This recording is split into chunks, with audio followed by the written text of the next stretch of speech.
Dear students, now I start matrix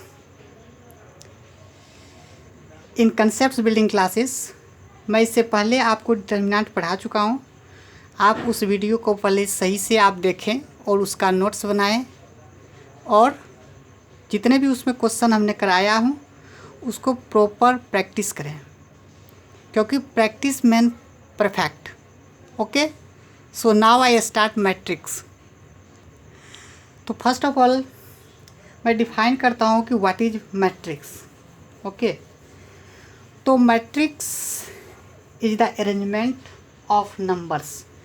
it's definition what, इसका definition simply भी कह सकते हैं कि any rectangular arrangement of numbers is called matrix. Okay, means किसी भी रेक्टेंगुलर अरेंजमेंट का, नंबर्स का जो रेक्टेंगुलर अरेंजमेंट होता है उसको हम क्या बोलते हैं? मैट्रिक्स। सपोज करें कि आपके पास बहुत सारे नंबर्स का डेटा दिया हुआ है और आप उसे क्या करें कि एक रेक्टेंगुलर फॉर्म में अरेंज कर लें, तो उस अरेंजमेंट को ही हम क्या बोलते हैं? सिंपली मैट्रिक्स बोलते हैं। Okay, if a matrix has m row, okay, m number of row है and n number of n column, then we say that its order is m by n। Okay, इसको हम देखिए write करते हैं m by n, but sorry इसको read करते हैं m by n से, बट इसका जो नोटेशन होता है हम लिखते कैसे हैं? To be written as m by n के फॉर्म में हम लिखते हैं। इसको मैथमेटिकल लिखते हैं m इंटू n करके, बट हम इसको पढ़ेंगे क्या मैट्रिक्स में? m by n। सो ये आपको एकदम पूरा ये कमांड में रहना चाहिए, ये नहीं कि m इंटू n पढ़ दें, क्योंकि आपको लिखा हुआ मिलेगा m इंटू n, बट आप इसको मैट्रिक्स में क्या पढ़ेंगे? यहाँ पे m by n पढ़ेंगे। Okay, now we take one example we can see here.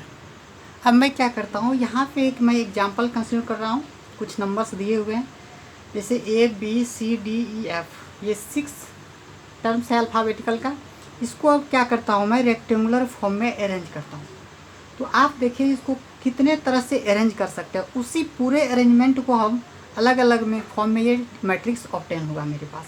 जैसे हम पहले क्या कर सकते हैं? ABC लिख सकते हैं, इसके नीचे DEF।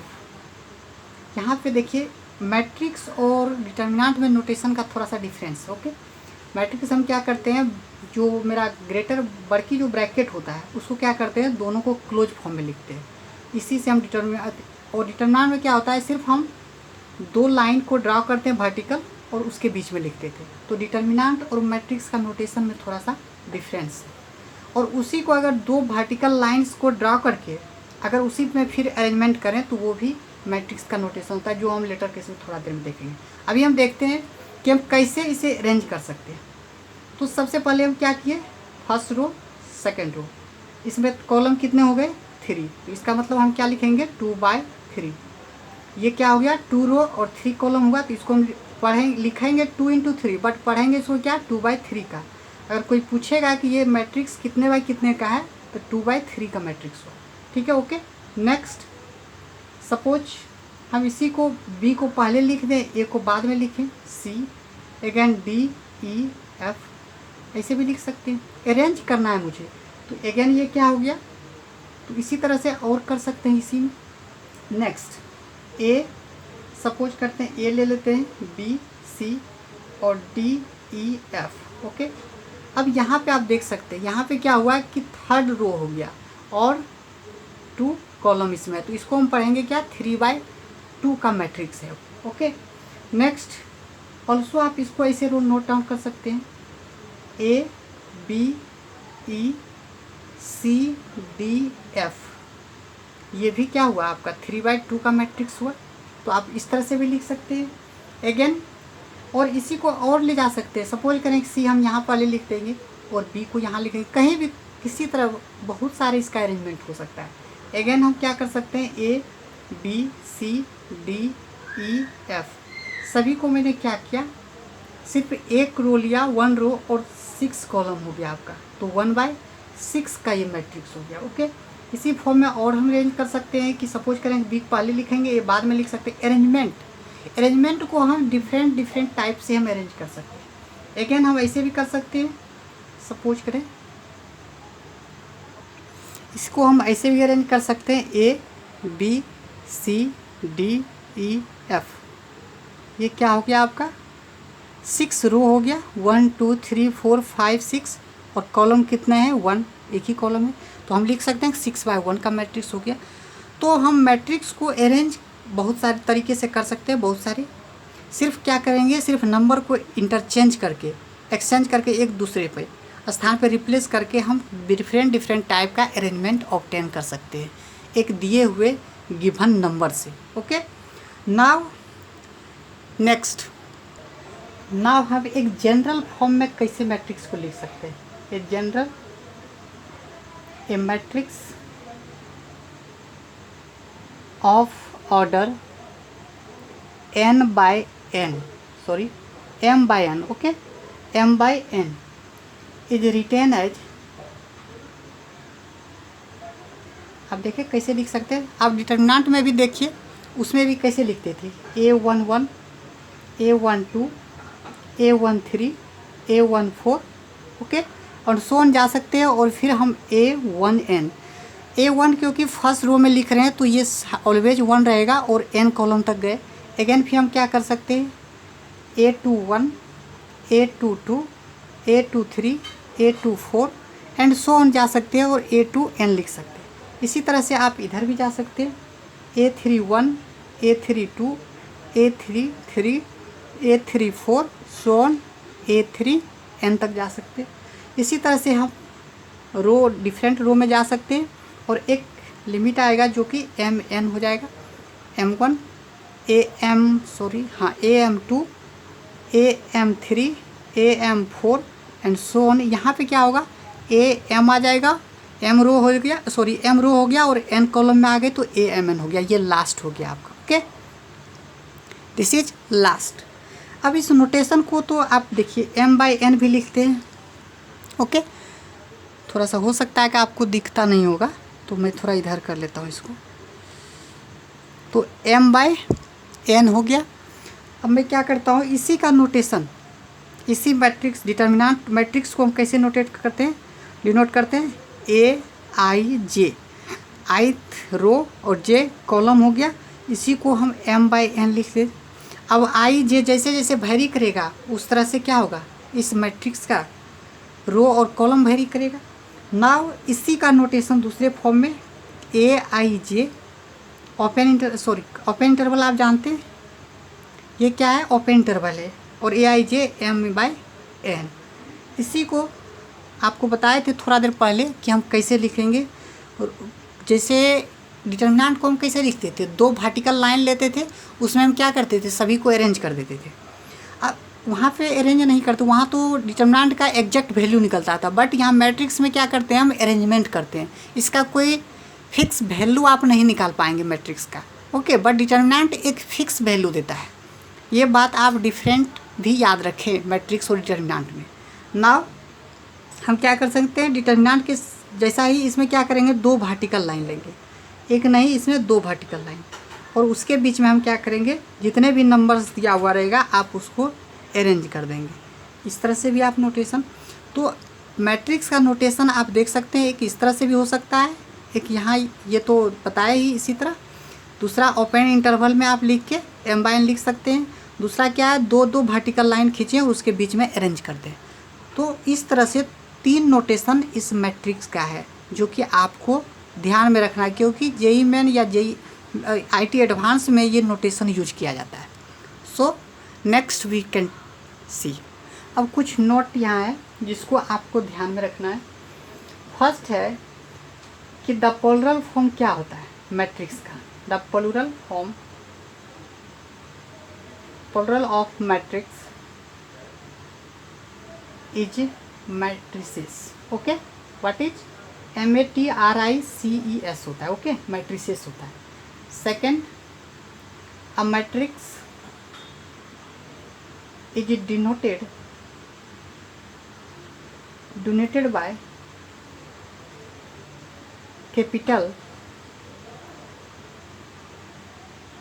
Capital letter CFPI, capital letter of English alphabet, such as ABC ETC। Okay, क्या होता है कि मैट्रिक्स को हम कैसे डिनोट करते हैं? कैपिटल लेटर जो अल्फ़ाबेट का होता है, जैसे A हुआ, capital B, capital C ETC, इसी तरह से हम आप उसको डिनोट करते हैं। ओके, थर्ड पॉइंट आपका है नोट में कि AIJ ith and jth number का element denotes the element of ith row. Okay, जो डिटरमिनेंट में है उसी तरह यहाँ भी है, ith row and jth column. Okay, column. Okay, fourth number का आपका है कि the sum of diagonal elements of matrix A is called trace of determinant A and is denoted by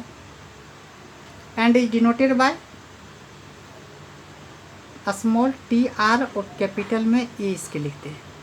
यहाँ पे भी डिटरमिनेंट A है, इसको क्या करेंगे, ओपन इंटरवल के क्लोज करेंगे और उसको फर्स्ट क्या करेंगे, उसके पहले TR लिखेंगे। ये TR का मतलब हुआ ट्रेस, और इस डिटरमिनेंट को लगा, मैट्रिक्स को लगा दिए तो A हो गया मैट्रिक्स A, तो ट्रेस ऑफ मैट्रिक्स A। तो सम ऑफ डायगोनल एलिमेंट्स जो होता है किसी भी मैट्रिक्स का A का is called trace of matrix A। मतलब डायगोनल जो होगा मैट्रिक्स का उसका सम कर दिया जाए सभी एलिमेंट्स का, तो वो जो सम होगा उस मैट्रिक्स का जो होगा वो ट्रेस होगा। Okay, means you can see next. एक जो सबसे मेन इम्पोर्टेंट है फिफ्थ, ए मैट्रिक्स, जो मैं आपको पहले भी बता चुका हूँ, a matrix is not a number. Okay, ये कोई नंबर नहीं है। It has got no numerical value.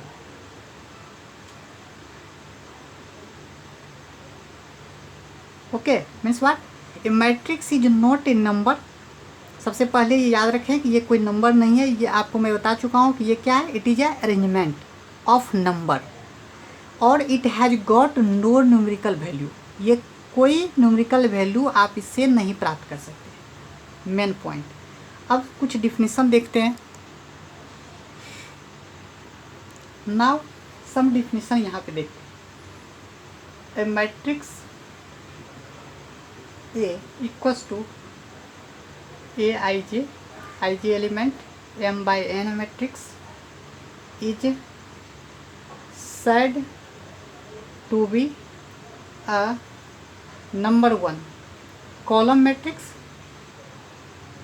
matrix if n equals to 1। Means what, column matrix इसको तब बोलेंगे इस मैट्रिक्स को जब उसके पास क्या हो, सिर्फ एक कॉलम हो। ओके, फर्स्ट केस जैसे एग्जांपल में आप यहाँ लिख सकते हैं, जैसे 5 7, this is a column matrix, इसको हम क्या बोलेंगे, column matrix. Okay, next second case, row matrix बोलेंगे when matrix if m equals to 1, means 1 row only होना चाहिए। एग्जाम्पल जैसे 3 2 7, this is example of. Okay, next third number, rectangular matrix कहेंगे। Rectangular matrix if m is not equals to n, means what, जितने row number है उतना column number नहीं होना चाहिए, दोनों क्या होना चाहिए, डिफरेंट, तब हम उसको क्या बोलेंगे, रेक्टेंगुलर मैट्रिक्स बोलेंगे। ओके, तो आपको ये सब टर्म याद रखना होगा क्योंकि ये सब टर्म क्वेश्चन में आपका मिलेगा, और आप नहीं जानेंगे तो आप फिर क्वेश्चन को डील नहीं कर पाएंगे। जैसे 3 0 1 3 5 7, this is a rectangular matrix of order कितने है इसका, कितने बाय कितने का है, तो 2/3 का है, 2 रो और 3 कॉलम है। नेक्स्ट 4th नंबर आता है आपका square matrix. Okay, square matrix आपको नेम से ही पता चल रहा होगा, स्क्वायर मैट्रिक्स इफ जितना रो होगा उतना ही कॉलम हो जाना चाहिए। जैसे A B X Y, this is a square matrix of order 2/2, 2/2 का है, is a square matrix of order 2 है, इसको हम बोल सकते हैं is a square matrix of order 2, order कितना है इसका, 2 है। नेक्स्ट 5th नंबर आता है आपका lower triangular matrix, lower TRIAN triangular matrix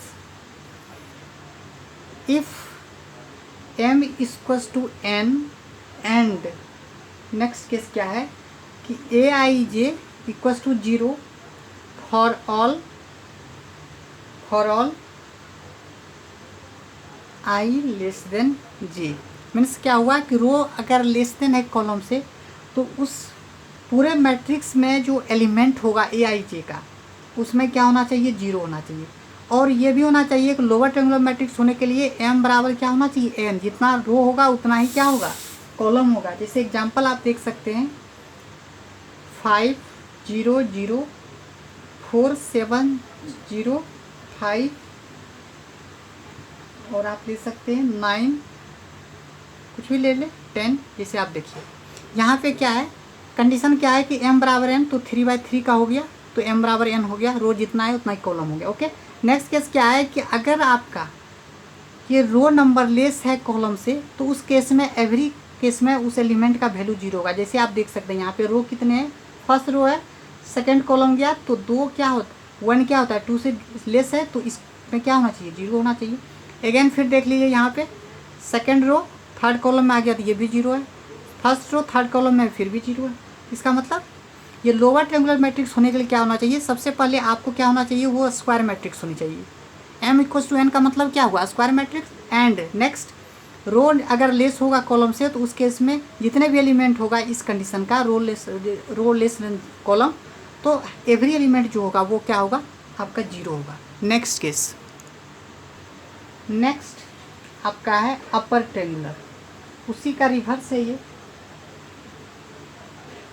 upper triangular matrix. Okay, if M equals to N and AIJ element जो होगा वो 0 फॉर ऑल, ये साइन भी होता है कहीं पे फॉर ऑल का साइन, ये इसको क्या बोलते हैं, for all I greater than J के लिए। ओके, जैसे एग्जांपल यहाँ पे ले सकते हैं आप A B C 0 B R और 0 0 C। तो यहाँ पे क्या होना चाहिए, स्क्वायर मैट्रिक्स तो होनी ही चाहिए, M इक्वल्स टू N का मतलब स्क्वायर मैट्रिक्स। अगेन जब रो ग्रेटर हो जाए कॉलम से उस केस में क्या होना चाहिए, एवरी एलिमेंट 0 होना चाहिए। जैसे देखिए सेकंड रो और फर्स्ट कॉलम है तो 0 हो गया, second row sorry third row second column this is 0, third row first column this is also 0 because here row is greater than column. So in this case every elements of which follow this rule all elements are 0। Next, इसीलिए matrix को हम triangular matrix कह सकते हैं, either वो lower triangular हो जाए या अपर ट्रायंगुलर हो जाए। तो मैट्रिक्स इतना is said to be triangular matrix if it is either lower triangular, lower और अपर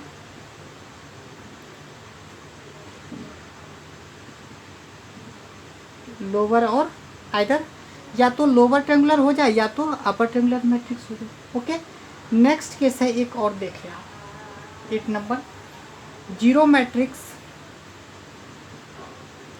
मैट्रिक्स और इसी का दूसरा नाम है null matrix. Okay, what is null matrix? नाम से ही पता चल रहा है null matrix. If Aij equals to 0 for all i and j के लिए, कोई भी रो और जे ले लेंगे, कॉलम लेंगे, तो उस ऑल केस में क्या होना चाहिए, उस एलिमेंट का वैल्यू क्या होना चाहिए, 0 होना चाहिए। ओके, नेक्स्ट नोट में आप देखें, अब नोट में देखें कि हम जीरो मैट्रिक्स को कैसे डिनोट करते। Zero matrix of order m by n is denoted by zero लिख के m by n लिख सकते हैं, और इसी को ओनली जीरो भी लिखेंगे तो भी चलेगा। जैसे एग्जांपल आपका 0 0 क्या बताए थे, एवरी एलिमेंट जो होना चाहिए किसी भी कॉलम और रो के लिए वो क्या होना चाहिए, इसको ऐसे डिनोट कर सकते हैं आप, या इसी को ऐसे भी लिख सकते हैं 2/3। नेक्स्ट आता है आपका unit matrix. Okay, very important, unit matrix. Okay, unit matrix क्या है या इसी का दूसरा नाम क्या है, आप याद रखें, identity matrix. Okay, unit matrix का अदर नाम क्या है, आइडेंटिटी मैट्रिक्स। यूनिट मैट्रिक्स किसको हम बोलते हैं, unit matrix if Aij equals to 1 if i equals to j, और इसके बाद जो भी होना चाहिए 0 if i is not equals to j। क्या हुआ, यूनिट मैट्रिक्स हम उसको बोलते हैं जब रो और कॉलम होना चाहिए, तो एवरी एलिमेंट उस कंडीशन में क्या होना चाहिए, 1, और जब रो और कॉलम इक्वल नहीं होगा दोनों, तो उस इन एवरी कंडीशन जब ये दोनों इक्वल नहीं होगा, रो और कॉलम, तो इसमें एवरी एलिमेंट जो भी होगा वो क्या होना चाहिए, रो या कॉलम में वो क्या होगा, 0 होगा। ओके, जैसे कैसे हम डिनोट करते हैं, unit matrix of order n is denoted bye in लिख सकते हैं, या सिंपली आप i भी लिख सकते हैं। ओके, जैसे एग्जांपल आपको देता हूँ एक यूनिट मैट्रिक्स का, 1 0 0 0 1 0 0 0 1। क्या बताए थे, यूनिट मैट्रिक्स की कंडीशन होने के लिए कि जब रो और कॉलम इक्वल होगा तो वहाँ क्या होना चाहिए, 1 होना चाहिए, और जब ये दोनों इक्वल नहीं होगा, रो और कॉलम, तो उसमें क्या होना चाहिए, एलिमेंट का वैल्यू 0 होना चाहिए। जैसे देखें आप, फर्स्ट रो फर्स्ट कॉलम 1, क्योंकि यहाँ पे कॉलम और रो दोनों 0 है तो 1 हो गया। जैसे यहाँ देखें फर्स्ट रो सेकंड कॉलम, तो दोनों 0 इक्वल नहीं है, तो यहाँ पे क्या होना चाहिए, 0, तो 0 होगा, तो दिस इज द। तो इसी को ऐसे भी लिख सकते हैं कोई I3। ओके, इसी का जैसे और कोई एग्जांपल लेना चाहते हैं तो 1 0 0 1 2/2 का मैट्रिक्स, इसी को कोई I2 लिख देगा, तो इसका मतलब आप इस तरह से, कहीं अगर I2 लिखा हुआ है तो इसका मतलब दिस, I3 लिखा हुआ है तो इसका मतलब ये। तो आपको 2 3 4 कितने का भी मैट्रिक्स दिया हो यूनिट मैट्रिक्स, तो आप you can write itself. Okay, next के साथ है आपका diagonal matrix. Okay, diagonal matrix if m equals to n and Aij equals to 0, diagonal matrix बोलते हैं if m equals to n and Aij equals to 0 for all i is not equals to j। देखिए diagonal matrix में क्या होगा, जब m equals to n होना चाहिए, सबसे मेन होना, डायगोनल मैट्रिक्स उसी को बोलेंगे जब m इक्वल्स टू n हो, एंड Aij इक्वल्स टू 0 होना चाहिए फॉर ऑल i जब j के बराबर नहीं हुआ। जैसे कि एग्जांपल लेते हैं, अ diagonal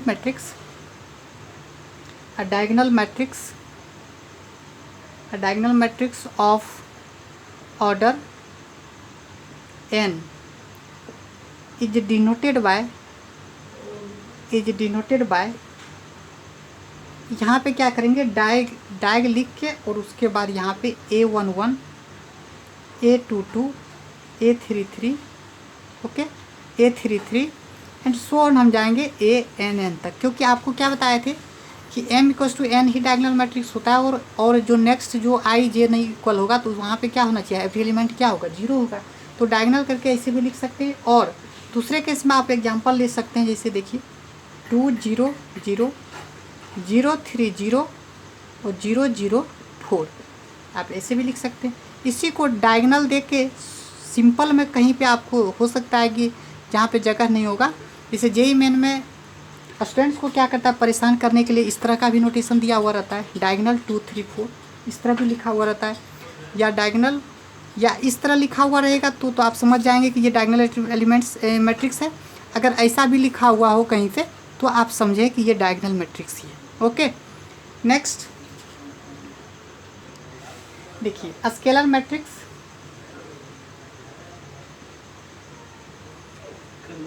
if M equals to N and AIJ equals to what, 0, हो सकता है आपको यहाँ नहीं दिखेगा, एंड AIJ इक्वल्स टू क्या होगा, 0 होगा जब I equals to not equal to J होगा। ओके, और फिर C होगा जब I इक्वल्स टू J होगा। ओके, तो आप देख सकते हैं स्केलर मैट्रिक्स डायगोनल मैट्रिक्स से जैसा बिहेव कर रहा है। ओके, जैसे एग्जांपल आप देख सकते हैं 2 0 0 0 2 0 0 0 1, ये क्या लिखा हुआ है कि स्केलर मैट्रिक्स बोलते हैं जब M बराबर 1 N होना चाहिए, मतलब जितने रो उतना ही कॉलम होनी चाहिए। ओके, और जब रो और कॉलम इक्वल नहीं होगा तो उसकी वैल्यू एलिमेंट का क्या होगा, 0, और जब रो और कॉलम इक्वल होगा तो वहाँ पे क्या होना चाहिए, कोई कांस्टेंट वैल्यू होनी चाहिए। ओके, नेक्स्ट केस आता है, नेक्स्ट केस है इक्वलिटी। हम किसी भी दो डिटर्मिनेंट को कैसे हम इक्वल वैल्यू करते हैं, इक्वेट कैसे करते हैं, इक्वेटिंग ऑफ मैट्रिक्स। ओके, कैसे हम इक्वेट करते हैं किसी भी मैट्रिक्स, इक्वालिटी, इक्वालिटी लिख लें यहाँ पे, इक्वालिटी ऑफ मैट्रिक्स हम कैसे करते हैं। लेट एक कोई मैट्रिक्स है जो जिसका एलिमेंट AIJ है। ओके, M/N का ये है। सेकेंड मैट्रिक्स है जिसका नोटेशन B बराबर दिया हुआ है आपको, BIJ है, इसका एलिमेंट को हम नोटिस किए हैं BIJ से। इसका कितने है जी, ऑर्डर P/Q है, इसका कितना है M/N। तो ये दोनों इक्वल होगा मैट्रिक्स इफ इम्प्लाई दैट, देखिए ये दोनों जो मैट्रिक्स होगा ये इक्वल होगा, imply and implied by what is I here I am want to say you कि M इक्वल्स टू P होगा। ये दोनों मैट्रिक्स इक्वल तब होगा जब इसका रो इसके रो के बराबर। ओके, सेकंड केस इसका कॉलम सेकंड मैट्रिक्स के कॉलम के इक्वल होना चाहिए। सेकंड केस होना चाहिए, एक ये फॉलो किया एंड दूसरा AIJ जो एलिमेंट होगा वो क्या होना चाहिए, BIJ एलिमेंट के बराबर होना चाहिए। मीन्स व्हाट, ये दोनों मैट्रिक्स जो है ये दोनों इक्वालिटी तभी वैलिड होगा जब जितने रो इसमें है उतना ही रो इसमें होना चाहिए सेकंड मैट्रिक्स में, जितने कॉलम फर्स्ट मैट्रिक्स में उतना ही फर्स्ट ये कंडीशन। सेकंड कि इसका जो एलिमेंट होगा फर्स्ट, मान सपोज कर सकते हैं कि फर्स्ट एलिमेंट का फर्स्ट डिटर्मिनेंट का जो फर्स्ट रो और फर्स्ट कॉलम का जो एलिमेंट होगा वो इक्वल होगा सेकंड मैट्रिक्स के फर्स्ट रो और फर्स्ट कॉलम। इसका मतलब ये हुआ, तो IJ जैसे रखेंगे उस तरह से ये दोनों आपस में इक्वल होते हैं। या अगर ये भी फॉलो कर रहा है तो रिवर्स ये भी इम्प्लाई करता है कि ये दोनों मैट्रिक्स जो है आपस में क्या है, इक्वल है। तो इसलिए हम यहाँ पे लिखे हैं इम्प्लाई एंड इम्प्लाइड बाय। अगर ये हुआ तो इम्प्लाई करता है and implied by M equals to P, N equals to Q and also AIJ element जो होगा फर्स्ट मैट्रिक्स का वो BIJ एलिमेंट होगा सेकंड मैट्रिक्स के बराबर होना चाहिए, तब हम इक्वालिटी ऑफ मैट्रिक्स करते हैं। जैसे नेक्स्ट क्या होता है, तो इस पे बेस्ड मैं क्वेश्चन आपको कराऊंगा बाद में, अभी आप समझें इसको। सिर्फ सपोज करें एक टर्म है निगेटिव मैट्रिक्स, हम कैसे निगेटिव किसी का लेते हैं matrix, negative of matrix. Okay, कैसे हम करते हैं निगेटिव मैट्रिक्स। लेट एक कोई मैट्रिक्स है जिसका ए आई जे क्या है, एलिमेंट है, m बाई n का है, okay. Be any matrix then negative of matrix A is denoted by minus ए से डिनोट करते हैं। क्या करते हैं, माइनस ए से। And is defined as minus A equals to, हम क्या लिखेंगे इसको, जितने भी एलिमेंट है सभी में क्या करेंगे, माइनस लगा के लिखेंगे। ये हुआ निगेटिव किसी भी मैट्रिक्स ए का। कोई मैट्रिक्स ए है, आपको इसका निगेटिव लिखना है तो क्या करना है, एवरी एलिमेंट जहाँ भी होगा उसमें क्या करना है, माइनस लगा देना है, उसमें माइनस से मल्टीप्लाई कर देना है। तो अगर जो माइनस होगा वो प्लस, जो प्लस होगा वो माइनस हो जाएगा आपका। तो इस तरह से हम क्या करते हैं, किसी भी मैट्रिक्स का निगेटिव निकालते हैं। जैसे एग्जांपल में आप यहाँ इसका देख सकते हैं, इफ़ एक कोई मैट्रिक्स है जैसे 3 2 -5 4 7 -1/3 है, ओके। इसका अगर मैं निगेटिव मैट्रिक्स चाहूँ निकालने के लिए, सपोज करें -a चाह रहे हैं निकालने के लिए, तो क्या लिखेंगे हम, क्या बोले थे, एवरी एलिमेंट में क्या करना है, माइनस लगाना है। तो जो माइनस है, जो प्लस है वो क्या हो जाएगा, माइनस हो जाएगा, जो माइनस है पहले से वो क्या हो जाएगा, प्लस हो जाएगा आपका। तो ये सिंपल है, 1/3 हो जाएगा, ये हो गया। अब यहाँ पे देखें जो बहुत इम्पोर्टेंट है, अब ये एवरी टर्म को आपको क्या करना है, मेमोराइज करके रखना है, जिससे कि आपको क्वेश्चन बनाने में सभी यूज होगा। जैसे how to multiply a matrix bye a scalar, means scalar means जैसे कोई कांस्टेंट है उसको हम कैसे किसी भी मैट्रिक्स में मल्टीप्लाई करते हैं। सपोज इफ़ ए मैट्रिक्स है ए जिसका एलिमेंट ए आई जे है, ओके, m बाई n का है, देन के कैसे करें, के कोई कांस्टेंट है या स्केलर इसको बोल सकते हैं, इसको हम कैसे करेंगे मल्टीप्लाई, इसी को हम लिख सकते हैं के ए एलिमेंट जो ए है और आई जे लिखेंगे, ओके, m बाई n, समझे। जैसे एलिमेंट जो कोई मैट्रिक्स है ए बराबर ए आई जे एलिमेंट m बाई n का, और उसमें अगर किसी मैट्रिक्स में के से कोई स्केलर है उसको मल्टीप्लाई करना है या कांस्टेंट है, तो उसको हम कैसे करेंगे, उस मैट्रिक्स के इनसाइड उस कांस्टेंट को ले जाएंगे और एवरी एलिमेंट जो भी होगा मैट्रिक्स का उस सभी में क्या करेंगे, मल्टीप्लाई करके लिखेंगे। जैसे एक एग्जांपल लेते हैं जो आप समझेंगे, जैसे 2 है 5 4 0 1 और 7 3, ओके। इसको आप क्या करते हैं, 2 से क्या है, 2 एक स्केलर यहाँ लगा हुआ है जो कांस्टेंट 2 है, इसको क्या करना है, इस मैट्रिक्स में मल्टीप्लाई क्या करना है, एवरी एलिमेंट जो मैट्रिक्स का होगा सभी में 2 से मल्टीप्लाई होगा। 10 0 × 2 तो 0 0 × 2 × 7 तो कितने 14 8 2 6। तो ये हुआ मल्टीप्लिकेशन कैसे करते हैं किसी भी मैट्रिक्स में किसी भी स्केलर से। नेक्स्ट है हम कि addition of 2 matrix, how to add 2 matrices, this is polar form of matrix, okay, don't any wax. तो ये क्या है, मैट्रिक्स का क्या है, पोलर फॉर्म है। नाउ हम क्या करते हैं, लेट ये कोई मैट्रिक्स है ए आई जे उसका एलिमेंट है m बाई n का है, ओके, एंड बी कोई अनदर मैट्रिक्स है जिसका एलिमेंट क्या है, बी आई जे है, और सेकंड मैट्रिक्स है आपका बी बराबर B I J m by n का है, ठीक है। दोनों मैट्रिक्स क्या है, m बाई n का है, याद रखें। देन a प्लस बी, दोनों मैट्रिक्स को हम कैसे ऐड करेंगे, a प्लस बी बराबर, तो हम ए आई जे जो एलिमेंट होगा उसका और बी आई जे एलिमेंट होगा, दोनों को क्या करेंगे, ऐड करेंगे एवरी एलिमेंट में और m बाई n लिखेंगे। जैसे एग्जांपल से आपको क्लियर समझ में आएगा। जैसे ए मैट्रिक्स है 2 3 और दूसरा है 5, this is 2 this is 5 this is -4 plus अंदर मैट्रिक्स 7 2 9 8। अब इस मैट्रिक्स को क्या कर रहे हैं, हम दोनों को ऐड कर रहे हैं, सिंगल मैट्रिक्स राइट कर रहे हैं, ओके। तो हम क्या करेंगे, एवरी कोरस्पॉन्डिंग करना है। जैसे फर्स्ट रो का ये है फर्स्ट रो फर्स्ट कॉलम, तो this is first row first column also you can add this 7 to 9। Again first row third second column first row second column 3 to 5। First row second row first column second row first column 9 5 14। This is second row second column second row second column -4 +8 +4। this is the addition of matrix। now now हम देखते हैं subtraction of two matrix। how to subtract a matrix from another matrix।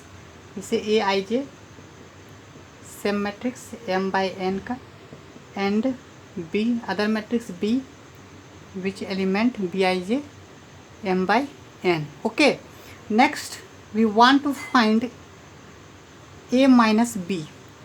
First में से क्या करें second को subtract करें, तो हम क्या करेंगे a प्लस, अब इसको हम कहते हैं क्या सिंपली प्लस है ना माइनस है ना, यहाँ पे हम प्लस करते हैं और इसमें क्या करते हैं जितने भी माइनस है माइनस कैसे हम किसी भी मैट्रिक्स का निकालते हैं तो उस मैट्रिक्स में क्या करते हैं मल्टीप्लाई कर देते हैं अंदर इनसाइड में एवरी एलिमेंट को क्या करते हैं माइनस से मल्टीप्लाई कर देते हैं और फिर क्या करेंगे जैसे ऐड करते हैं।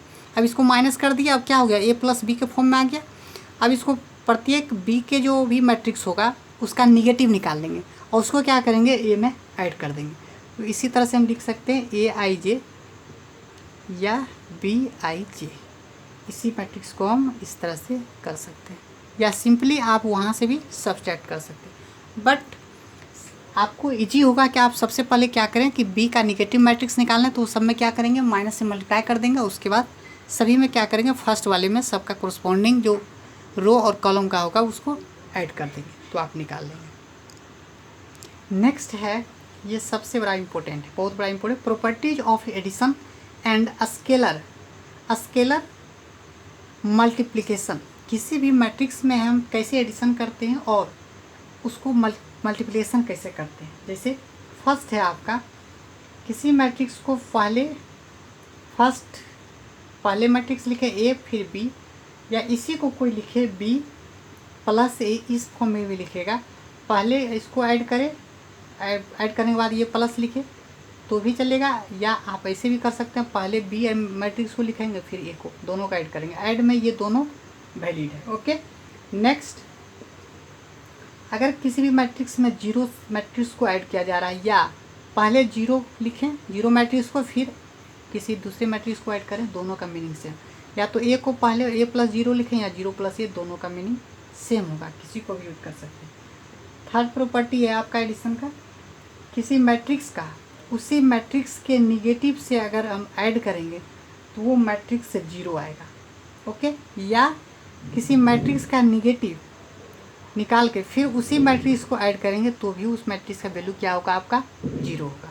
ये बात ध्यान में रखें। नेक्स्ट फोर्थ नंबर कहता है कि दो मैट्रिक्स को पहले ऐड कर ले फिर थर्ड मैट्रिक्स को अगर ऐड करेंगे, या पहले आप क्या करें लास्ट के दो मैट्रिक्स को ऐड कर ले फिर फर्स्ट मैट्रिक्स को ऐड करें, दोनों में कोई डिफरेंस नहीं है।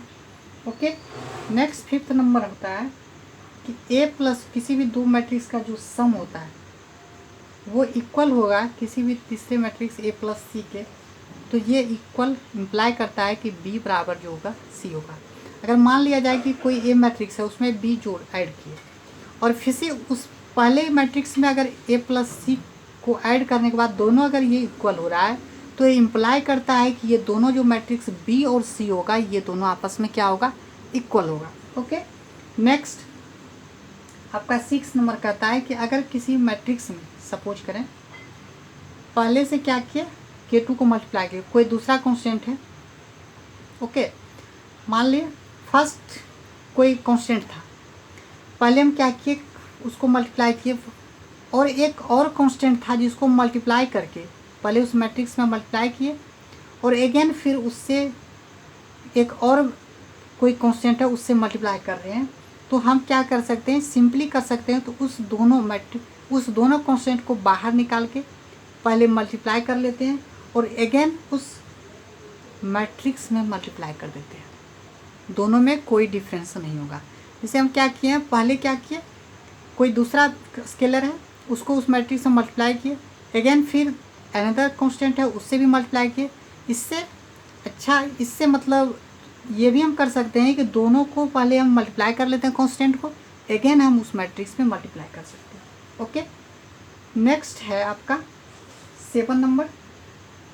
वो कहता है कि अगर कोई कांस्टेंट है और दो मैट्रिक्स के सम करके अगर हम उस कांस्टेंट को मल्टीप्लाई कर रहे हैं, तो आप ऐसे भी कर सकते हैं कि अलग अलग दोनों मैट्रिक्स को पहले उसमें कांस्टेंट से मल्टीप्लाई करके अगेन फिर ऐड कर दें, तो भी वैल्यू क्या होगा, सेम होगा आपका।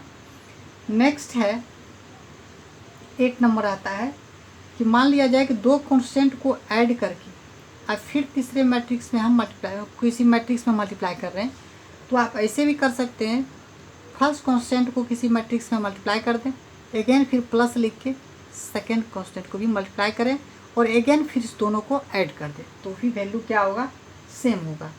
नेक्स्ट आता है आपका 9th नंबर, जो कि लास्ट ही होगा। अगर किसी सपोज करें 1 से किसी मैट्रिक्स में मल्टीप्लाई होता है, तो वो मैट्रिक्स सेम ए मैट्रिक्स ही रहेगा। सपोज करें किसी मैट्रिक्स ए है, उसमें 1 से मल्टीप्लाई करने पे उस मैट्रिक्स में कोई चेंजिंग नहीं आएगा और वो मैट्रिक्स क्या रहेगा, ए ही रहेगा। Okay, so dear students, now मैं यहीं पे आज समाप्त करता हूँ, एंड करता हूँ, और नेक्स्ट डे मैं इस पर बेस्ड क्वेश्चन कराऊँगा। आप इसे पूरा रिवीजन करके रखें जितने भी हो सके। तो have a nice day, bye, take care.